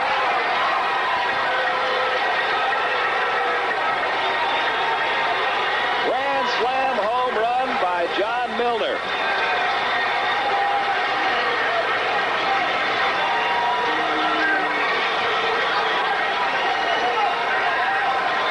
Well, the way it's looking now, Braves' only hope will be to file that protest. That's 8 unearned runs in this inning. Although there was nothing unearned about Milner's, it still counts that way. He now has hit 5 home runs this season and driven in 18. Gene Garber will lead. Rick Mailer will come in. Second grand slam homer we've had in the game. Gary Matthews hit one for Atlanta.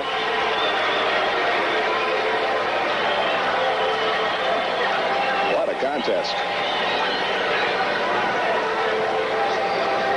Fan just yelled up, "We're watching this game under protest."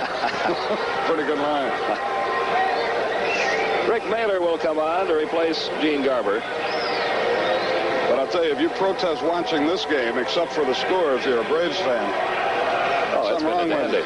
It's been a dandy. There's been a little bit of everything in it. Garber works 2 2/3 innings.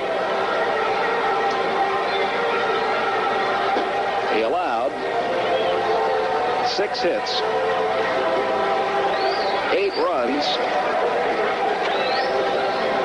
7 in this inning, all 7 in this inning unearned, so only 1 of the runs earned. He did not walk anybody. He hit 2 batters, and he struck out 1. Rick Mailer makes his 6th appearance of the year. He has no wins or losses, no saves, earned an average of 6.43. He's worked only 7 1/3 innings, giving up 5 earned runs, 7 hits. He's walked 5, struck out 2. That's 8 grand slams for John Milner. Boy, that's a bunch. He hasn't been around that long, has he? No, that is a healthy number in a career. Well, they've batted around. Here's Bill Robinson again.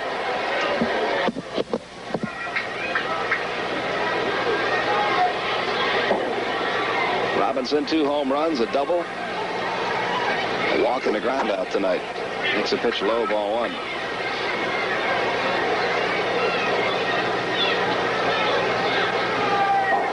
(17-9), 1-0 pitch.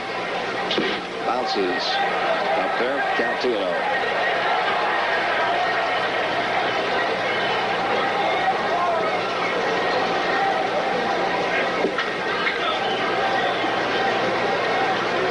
the 2-0 delivery. Fouled out of play, 2-1. 17 runs, 14 hits for Pittsburgh.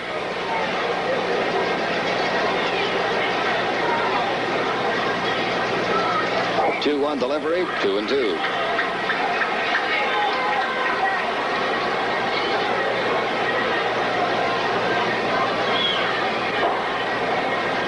Now the 2-2 pitch on the way. Missed low and away. The count full on Robinson, 3-2.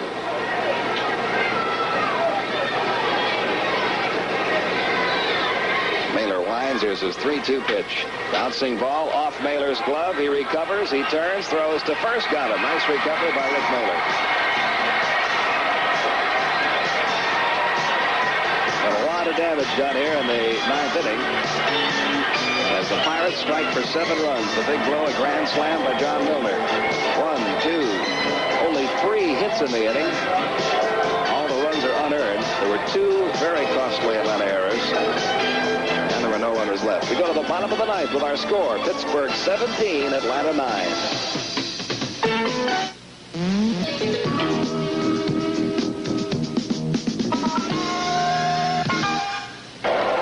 Bottom half of the 9th inning. Matt Alexander, who pinch ran for Dave Parker, after Parker was the 4th Pirate to be ejected from the game, stays in right field. And the Braves will have Bunnell, Hubbard, and Cheney coming to the plate here in the bottom of the 9th against Jacoby. Don't worry, Pete. I just went over and punched Milo's lights out, so everybody's even. Not really, folks. He's my friend. Bibby, the pitcher of record here for the Pirates, so Jacoby could record a save. Because when he came into the game, it was only 10-9. That was the score, and that's what time it was.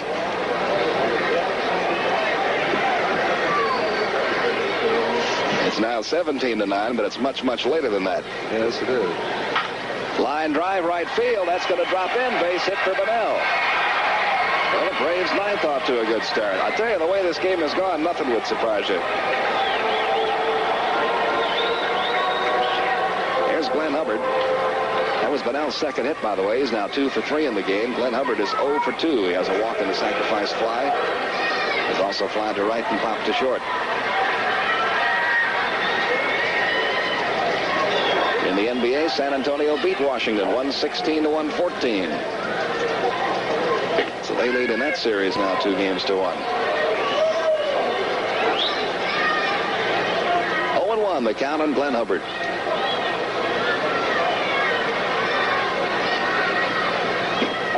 Inside with the fastball, 1-1. All eyes on Jacoby in a situation like this. He's got an 8-run lead to play with. Any inside pitch, there'll be some wonderment about. Was it there on purpose? Here's the 1-1. A little bit outside, 2-1.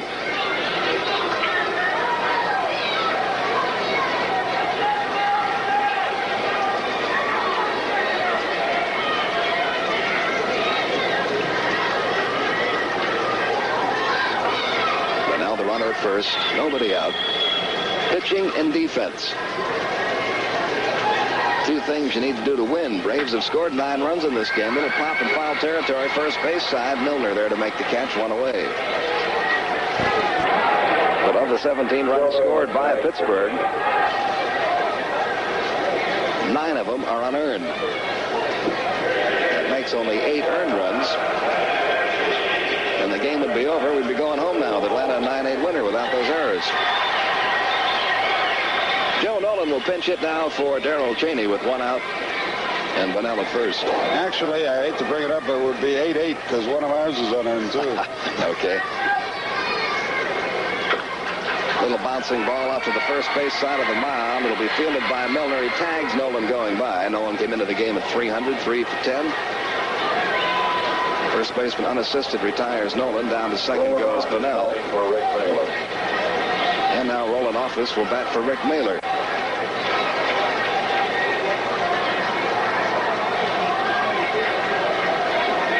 Office on the year at .292. He's hit 2 home runs and driven in 7.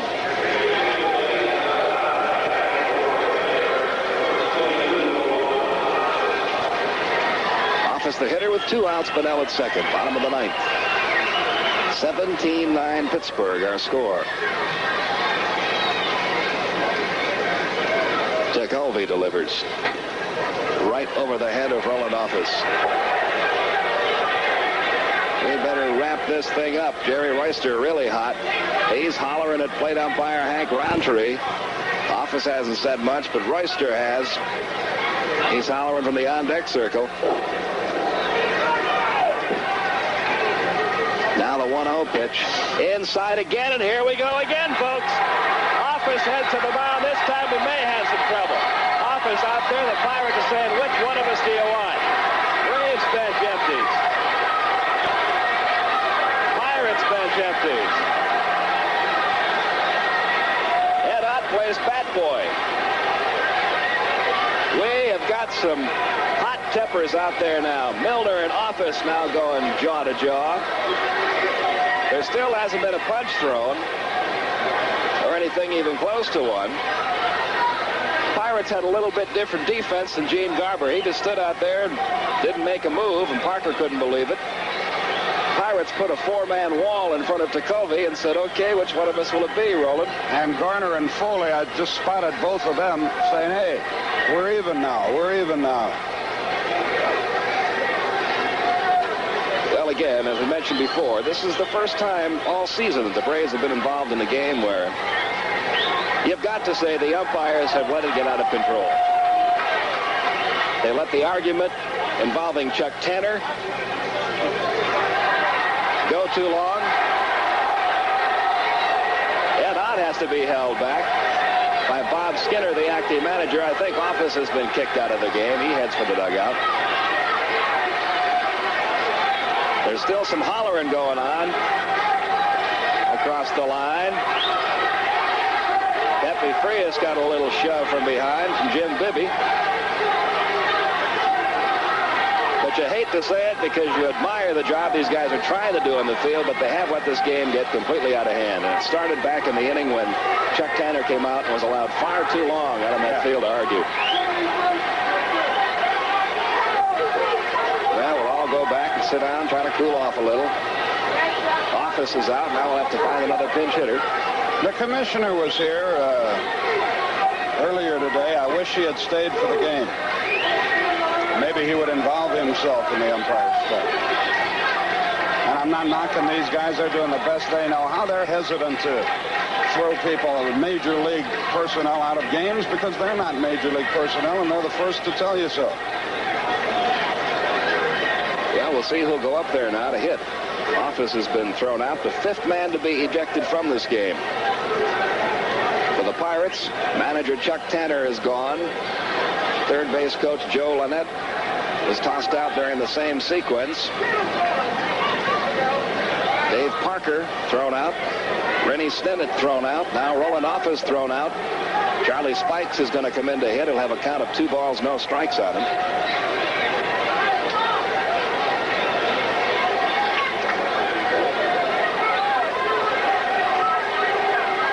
Pitch gets away from Kent Ticovey and comes in too close to Spikes, which it could very easily do accidentally. We might be here till tomorrow afternoon. Where is Howard Cosell when we need him for the blow-by-blow description? Spikes on the year at .231, 3 out of 13. 2 of his hits have been doubles, and he's driven in 2.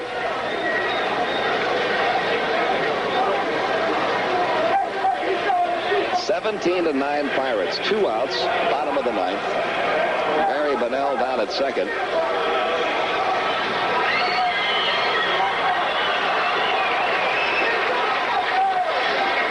The count, 2 balls, no strikes on Charlie Spikes, who's hitting now for Roland Office.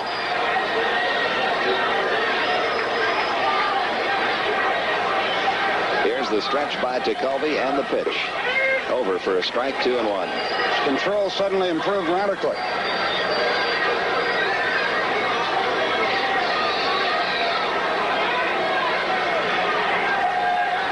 The 2-1 on the way outside. 3-1 now to Spikes.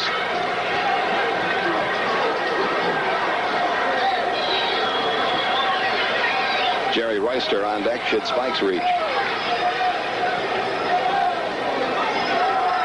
There's the 3-1 pitch, fouled off, and the count full now, 3-2.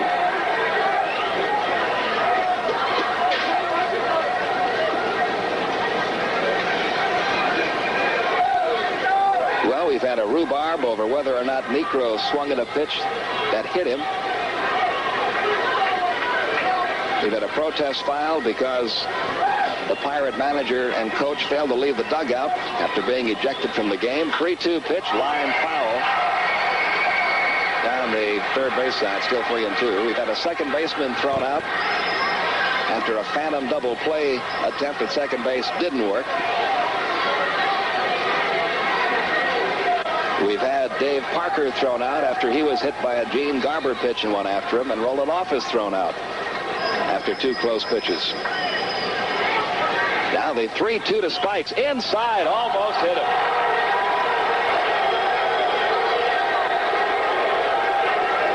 He'll walk to first, but not without a glare toward pitcher Kent Jacoby. And another one. We should pass along here. Despite what we told you before, fall of the Eagles will not be seen tonight due to the length of the game. Instead, a Movie 17 presentation, Shenandoah, will be seen following the news at 11:30. Here's Jerry Royster. Royster 1 for 5. Had a 2-run single back in the second. Pitch from Jacoby. Hit foul over toward the Pirate dugout. They might charge out at Royster now, say, you hit that over here on purpose. Well, the report on this game by the umpires will be a volume about as thick as War and Peace. And with just about as much action. Here's the 0-1. Threw him a blooper. He tried to bunt it. He fouled it off. That may have been the first time in his career he ever threw that pitch. Yeah, he's trying to show the Braves up now. That's his second altercation with the Braves. He and Pat Rocket flailed to a draw last year.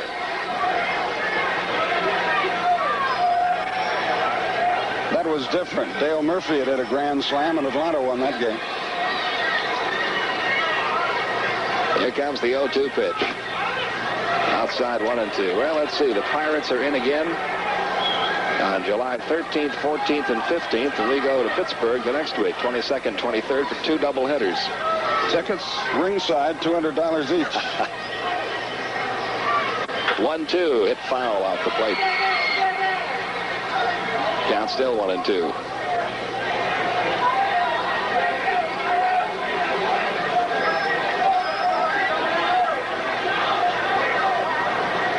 You'd have to go back a long way in Atlanta Braves history to find a game crazier than this one's been.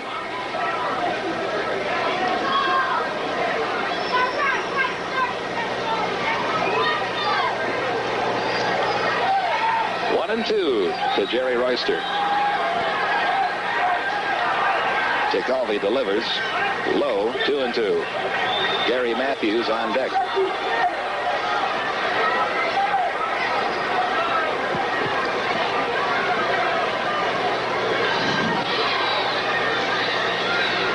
Now the 2-2 pitch on the way.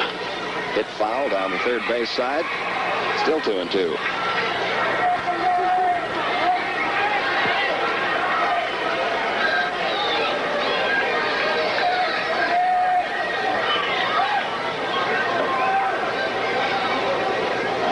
Spikes the runner at first, Bunnell at second, 2 outs.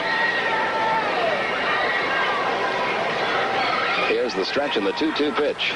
Fouled again. Over toward the Braves dugout. And it's still a 2-ball, 2-strike count on Jerry Royster. This game now approaching the 4-hour mark. Without a rain delay, but it's been well worth it. Not the outcome, but the activity. 2-2 again from Jacoby. Struck him out. The game is over. Jacoby records his 3rd strikeout in the 9th for Atlanta. No runs, 1 hit, 2 left. Final score, Pittsburgh 17, Atlanta 9. Back with the totals right after this. The first time the Atlanta Chiefs played Detroit, it was 107 minutes of cardiac soccer. Gets a foot on it, shot saved, alarm! Saturday night, May 12th at the stadium, the Chiefs hope to revenge the 1-0 overtime loss to Detroit. Don't forget, T-shirt night. First 2,500 kids, 17 and under, get free T-shirts. They're gifts from Coca-Cola, WGST News Radio 92, and the Chiefs. First 2,500 adults, 18 and over, free T-shirts from Budweiser, News Radio 92, and the Chiefs. T-shirt night with the Chiefs and the Detroit Express. John Huston said Humphrey Bogart was endowed with the greatest gift a man can have, talent. The whole world came to recognize it. He is quite irreplaceable. There'll never be another like him. On Saturday, May 12th, the Superstation salutes Humphrey Bogart with a triple feature program, The Petrified Forest, The Cane Mutiny, and Treasure of the Sierra Madre. Saturday, May 12th on WTCG.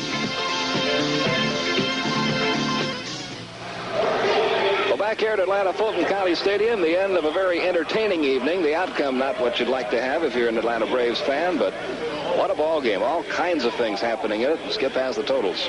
I think I do. For the Pirates, 17 runs, 14 hits, 2 errors. They left 6. Big Jim Bibby, the winning pitcher, now 2-1. Kent Tekulve picks up his second save of the year. For Atlanta, 9 runs, 12 hits, 3 very costly errors. The Braves left 10 on. Gene Garber, who deserved a better fate, really, the losing pitcher. He is now 1-5 for the year. Time of the game, officially 3 hours, 42 minutes. The attendance, 6,855, so the Pirates make it 2 out of 3 over the Braves. And in this game, we had 2 grand slam home runs. Milner hit one for the Pirates. Matthews hit one for the Braves. We had 2 altercations on the field. We had 5 players thrown out of the game. Protests were filed by both teams. The Braves, the Pirates, I'm sure, will just toss theirs out now, but the Braves still may file one for Tanner and Lynette failing to leave the dugout after being ejected from the game. And we'll just have to wait and see what happens. We have an off day tomorrow. And then we'll be in St. Louis on Friday night, first of a 3-game series. All 3 of them will be televised from St. Louis, beginning at 8:30 Eastern, 7:30 Central Time. Saturday, 8 o'clock Eastern, Sunday, 2 o'clock Eastern Time. We'll be with you again on Friday night. Again, our final score tonight, Pittsburgh 17, Atlanta 9. Now, along with Skip Carey and Ernie Johnson, this is Pete Van Weeren speaking from Atlanta Fulton County Stadium. Good night, everyone. Braves baseball has been brought to you by Light Beer. Everything you wanted in a beer and less. By Eastern Airlines, Atlanta's first airline, and now the official airline of the Atlanta Braves.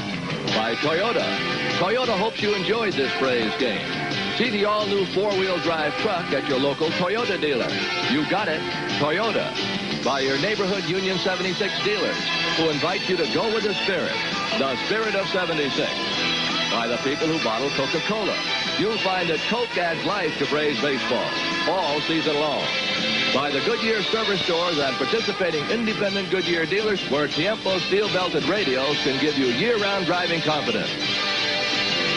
By Canon, quality cameras and photographic equipment for first-time and full-time photographers.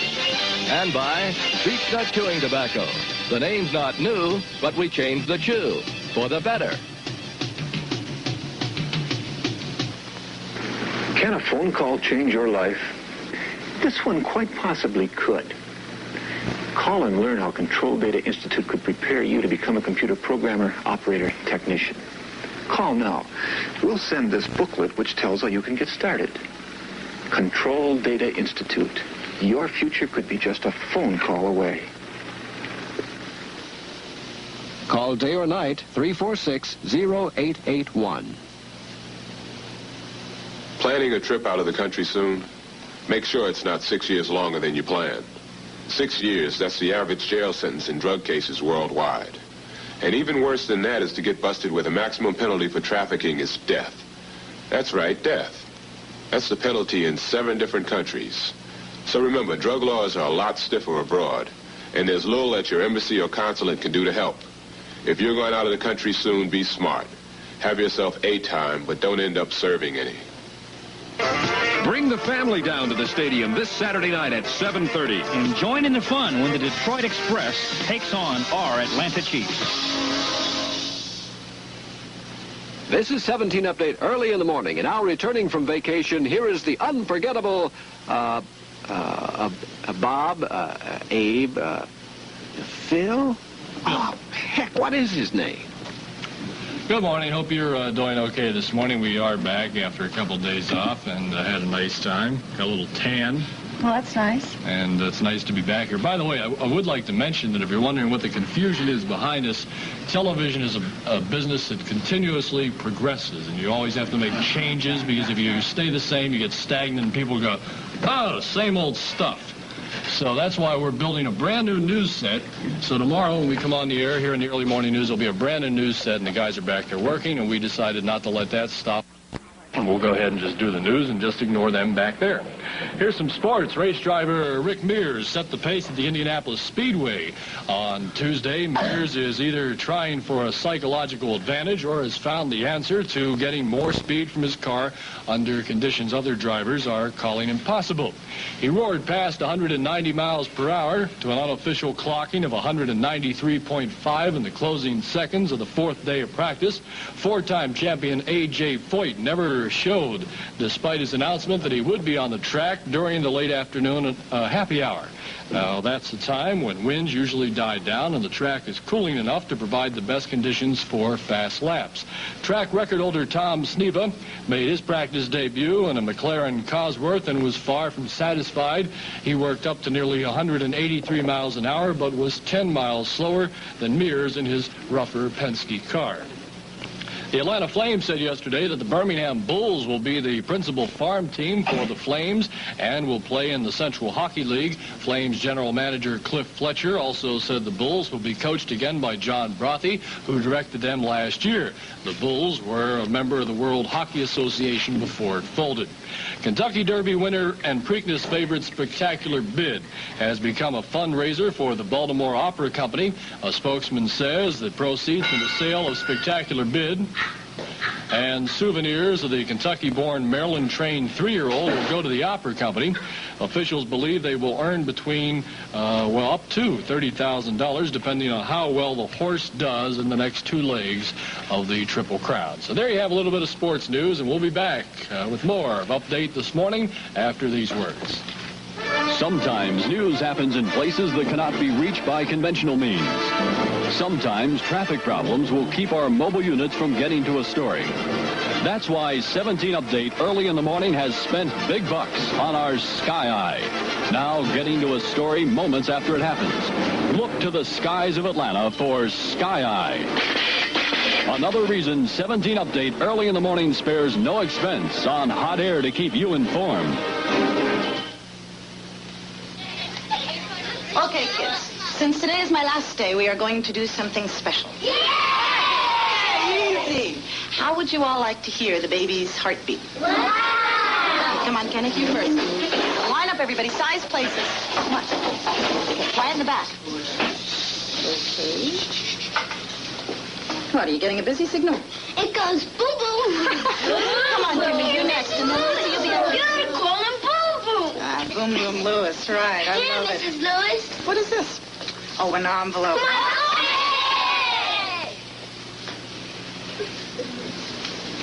It's a savings bond. For the baby. For Boom Boom. You really gonna call him Boom Boom? Yeah.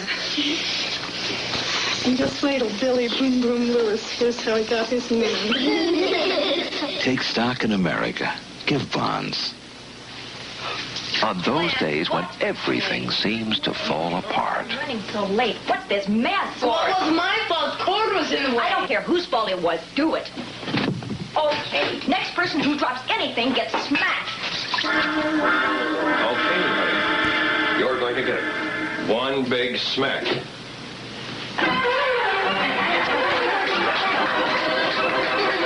Love can make your day.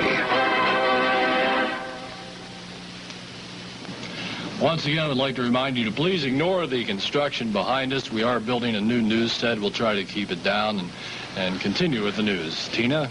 Okay, Bill. The United States and the Soviet Union have reached an agreement on the treaty for further limiting the spread of strategic weapons. Secretary of State Cyrus Vance made the historic announcement at the White House yesterday afternoon. The agreement on a second SALT pact between the U.S. and the USSR came after 7 years of talks. The 100-page treaty must... Excuse me 1 second, please. Just go on. A little too noisy. Okay, and to continue with the news, the 100-page treaty still must undergo some technical changes and be ratified by the U.S. Senate. Officials say the technical changes are no problem. However, Senate ratification is expected to be tougher. President Carter has said repeatedly that SALT II will win Senate approval, but his aides do not believe the administration has the necessary votes right now to assure its success. Compromise was the name of the game. Compromise was the name of the game as President Carter won the gas rationing battle in the Senate yesterday. The Senate voted 66-30 to grant Carter's request for standby authority to ration gas in the event of severe shortages. Carter revised his plan twice on Tuesday to get it through the Senate Energy Committee. In the end, he shifted the allocation formula so that states with normally higher gas consumption will get more gas in time of emergency. Bill, you did a good job anyway. Sorry about that outburst. California Governor Jerry Brown put his gas rationing plan into effect. The plan is not really gas rationing, but really a method to hold down panic buying and spread out gas buying on a time basis. Now, here's how it works. Motorists whose license figures end, their license plate figures end in odd numbers can buy gas on odd dates, such as yesterday, which was May the 9th. The 9th is an odd number, right? Well, those with licenses ending in even numbers buy on even days, like today, which is the 10th. So people that have a even number ending in their...